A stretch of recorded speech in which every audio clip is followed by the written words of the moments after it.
তো গাইজ আজকে তোমাদের সাথে পরিচয় করাবো আমার ঠাকুমার মামা মামি।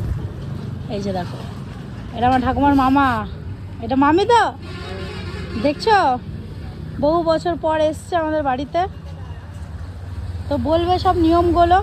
আর আজকে আমাদের বাড়িতে আছে তেতো ভাত খাওয়া।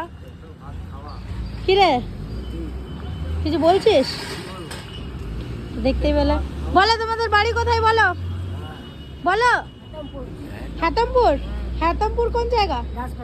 দাসপাড়া। তো দেখে নাও মামা মামি কোথায় থাকে। এসছে আজকে, আমাদের 3 দিনের কাজ আছে। তেতো ভাত খাবে মা বাবা, আর আমরা তো নাতি নাতনি, আমাদের মাপ আছে, আমরা সব কিছু খেতে পারি বললো, তাই তো দাদু? আমরা সব কিছু খেতে পারি, তেল মশলা ঝাল। হ্যাঁ, তাও একসাথেই খাচ্ছি আর কি, আর টুকটাক দোকান থেকে কিছু কিনে খাচ্ছি এগুলো। তো যাই হোক, আজকে আমাদের বাড়িতে তেতো ভাত খাওয়ানো হবে, মানে রান্না বান্না হবে, তারপরে খাওয়া হবে।